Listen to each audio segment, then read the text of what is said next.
So this is strategy, November 18th. Is it actually? No, I don't think it's November 18th. Did I goof? It's the 8th. I'm a fool. This is strategy November 8th. It's about the scouting form, and it's about our history of the scouting form. So we'll kind of go over what we want on the scouting form and how we want to do it. And we'll talk about the history of it and our old scouting forms and how we did well and then how we didn't do well on those. So the purpose of a scouting form is how we input the data.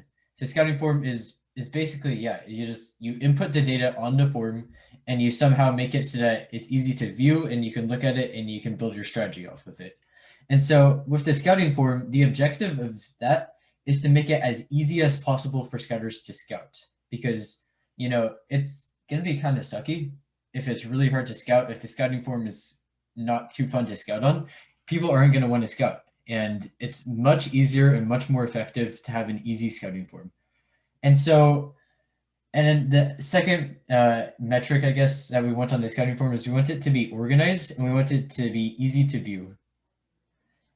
And that comes on when you're scouting and after you scouted, when you want to view the information after to create the strategy. So you kind of want it to be able to be intuitive is a really good word to describe it. Intuitive is a term that I'll be using quite a bit because it's just so important for scouting. So we're going to start with before the scouting form actually existed. This was 2018 off seasons. So I joined the team as a freshman here. There was no scouting system that I knew of back then. Sorry, gotta get water. Yeah, it was pretty sad. Let's see the chat. Water. Yes. And so I was not the scouting lead, obviously. I was just a little freshman back then. So we fast forward to 2019 competitions, and this is the first scouting system and link that 2813 has ever had. If you look in the bottom right corner, that was our scouting lead, Dan. He is also present in the Vor emoji in Slack if you guys are interested. So yeah, the purpose was basically to keep the freshmen busy. Like, it sucked. It was not that good. To be fair, I don't blame Dan for it because it was our first year ever doing a scouting system. We had no experience. We didn't reach out to community at all. We didn't really have a reference point for scouting. We didn't really have too much advice. So the scouting system just wasn't that good. I mean, we didn't really use the scouting for strategy at all, so it was useless. And what happened is when scouting is useless, people don't really want to do it because, what's the point of doing work if it's not going to help the team in any way? And we just didn't have that much experience in strategy, so we didn't know how to use the scouting data. And so, yeah, it kind of sucked. And actually, that's one of the objectives of this training right here is so not only do you guys know how to scout, but you also know why to scout and how to use the scouting data so it's actually useful. And if everyone knows how to use the scouting data, everyone knows how to make strategy, then we'll have some really, really effective strategy and really effective scouting and a motivated scouting team, and that's really valuable. So this is the 2019 competition scouting form. This is only for match scouting. There is a separate pit scouting form, but we didn't really use it very often. Technically, we were forced to pit scout every team, but we never actually used the information. And so I personally didn't actually pit scout, to be honest. I was assigned to, but I didn't want to just because I was feeling kind of shy. And again, it wasn't useful. So this form has many flaws, but there's one flaw that's really, really, really big. And I'm curious if any of you guys can get this one. If you think you know it, you can type it into chat, but there's a huge flaw in this match scouting form. Pictures, that's one of the flaws for sure. I wouldn't say that's the biggest one though.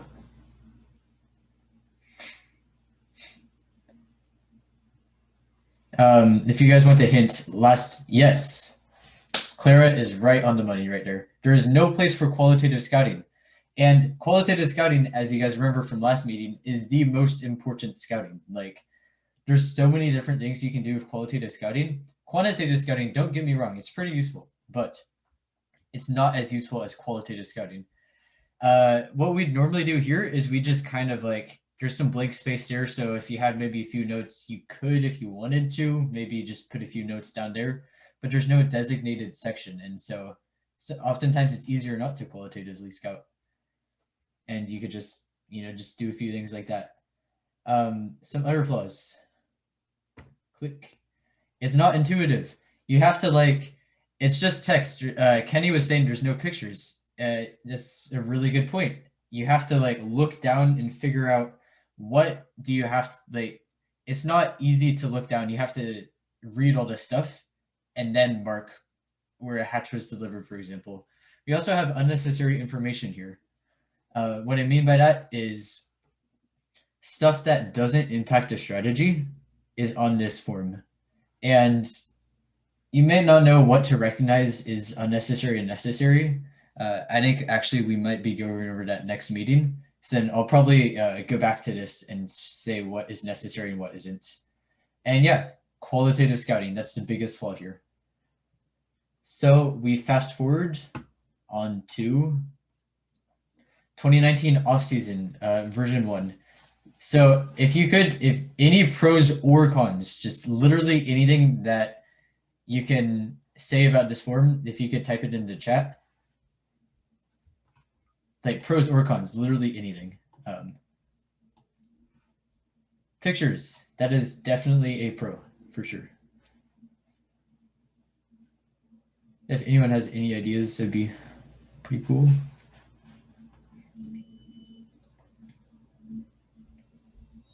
Epic font. A visually appealing scouting form has a lot, I guess, more appeal. That's pretty obvious though. Con, no color. Actually, that's a pro because we got to save on ink, especially if we're, I'd say that's a neutral actually. I actually designed this scouting form to be printed on half a page. That way we could print more scouting forms with less paper, less ink, and it's more compact.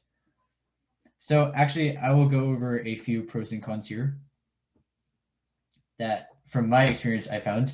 Pros, it's already much more intuitive. As Kenny said, there are pictures now. A small thing that you guys might have missed is there's a conclusions tab at the very bottom for easy viewing. That way you can just look at it and you can say, hey, I know what these trends are. If you look at the very bottom corner, for example, there's an H and there's a C. So that stands for hatch and cargo. Also, it cut back on unnecessary information. If we go back a slide, you'll see that the starting platform up here is the starting platform low, medium, or high. How is that going to impact the strategy? It's not. And again, I can go into more detail of this next meeting, but in general, we've just tried to cut back on unnecessary information. But this form also has quite a few cons. It's not intuitive enough. We tried it out in off-season, and some scouters were still not too happy with it. As well as if you look in the corner, it says driver rank 1, 2, 3, 4, 5. Driver rank is pretty broad. Like you could say to have good driving, but there's a lot of different individual metrics that make a driver good or bad. And if there's no scale, if there's no known skill on how to do driver rank, then it's not going to be that effective because everyone has a different idea of what they think is a good driver or bad driver. And it's still a little bit disorganized. And finally, the notes section is too small. You can see there's vastly much more space for quantitative scouting than there is qualitative scouting. And you don't need too much space to do qualitative scouting. That being said, that notes section was way too small and people definitely commented on that. So we're going to go to 2019 off-season version 2. So if you guys can think of anything that's changed between this form and this form, pros or cons. If you can type it in the chat, please. Maybe have like everyone do a pro or con, just something, some type of observation. Even it doesn't need to be a pro or con, just an observation about it.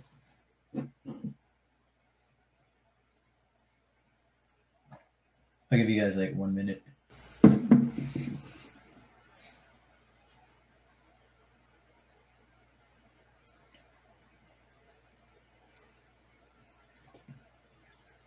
All right, so I guess I'll start going. So Kenny's right, better pictures, definitely. Um, as you notice, there's similar pictures, but they're used in a better way. For example, when a robot picks up a game piece, you don't immediately know where they're going to go with that game piece. They could pick up a hatch at the loading station, and then maybe they could choose to go to either the cargo ship or the rocket. You don't know until they do it. Here, we assume that first you know that they're going to go to the rocket, and then you look at the piece that they're carrying. And so you can kind of like struggle. You have to jump around because it's in the wrong order. Here, you can look at the piece that they're carrying first, and then you figure out the location of it. As well as back here, you'll notice that there's like just a top row, a middle row, and a bottom row. I can't say row. It's just kind of unintuitive. Here, I mean, I even did circles here for each row to match where the locations would be on the rocket.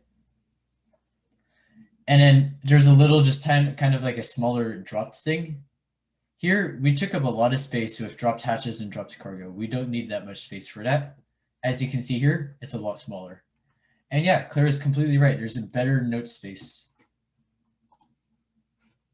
Let's look at chat.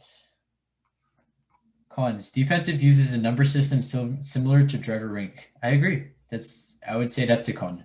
That being said, it's a pro in that it's better than the last system. The one thing that was a huge pro is the defender not effective, slowdown, and shutdown.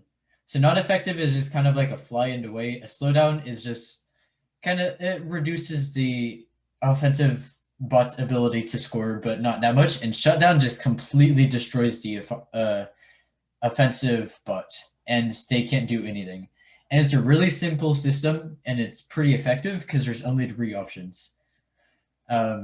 But you're right, the speed and agility, again, that's just kind of subjective, and it's not as good. But yeah, again, larger note section, even more intuitive. I made the conclusions a bit more organized as well. If you look back here, we had an offensive and defensive section over here. I kind of got away with that because we already have defensive ability here. If they don't defend, you don't have to fill out the defensive ability, so you already know that they're going to be offensive. We still have the rocket and cargo ship. Which one did they prefer? Because we found we could use that in strategy. And then, of course, we still have the totals there as well. Cons. There weren't that many cons to this one, honestly. Definitely not perfect. As Pranesh said, you actually made a really good point about the speed and agility thing. I wanted to change that, but by that time, the season was kind of already over. And so I kind of didn't. But it's so much better than previous iterations, and it's a massive improvement. Yeah, just a little thing is that the labels on the cargo ship and rocket, they were pretty cool. Again, it's just all about intuitive. And if you not only do you have the image, but you also have a label now, it makes things a lot easier. Where here, if you go back, there's no label here. A good metric for intuitive is you want someone who's pretty unfamiliar with the game. Maybe it's their first time scouting. You should be able to explain to them in a few sentences what you need to do, and they should be able to get the rest of it. So you could say, for example, the S stands for sandstorm, and you put a tally mark in every time a robot scores a piece in the specific area. And there, like it already says rocket. There's an image of the rocket there. So if they score in the middle rocket, then to put a cargo, for example, in the middle rocket, you do a tally mark there. So it's pretty intuitive, that part of it at least. And that's definitely something that we look for because it just makes things a lot faster and a lot easier. All right, 2020 time. This is Infinite Recharge now, the most recent game.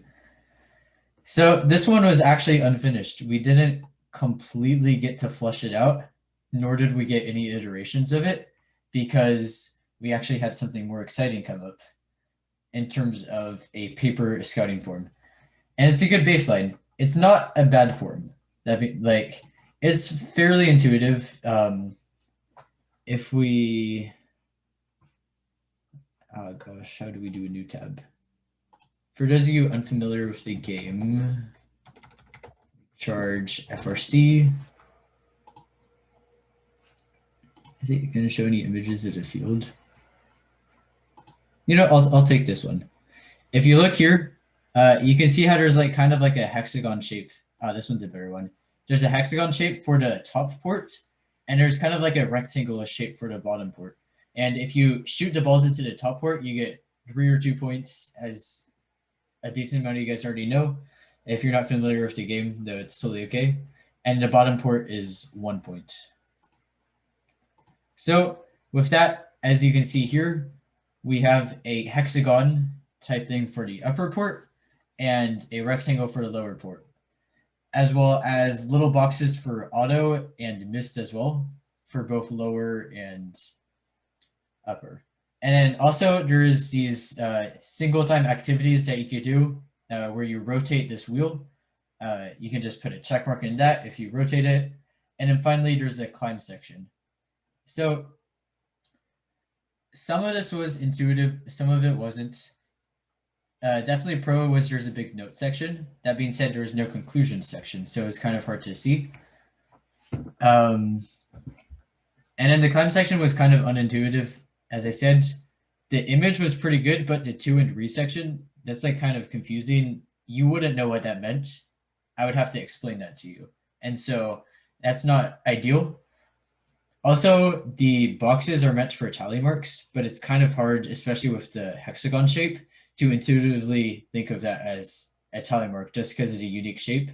It might have been better to have a box shape and then maybe a hexagon around it or something.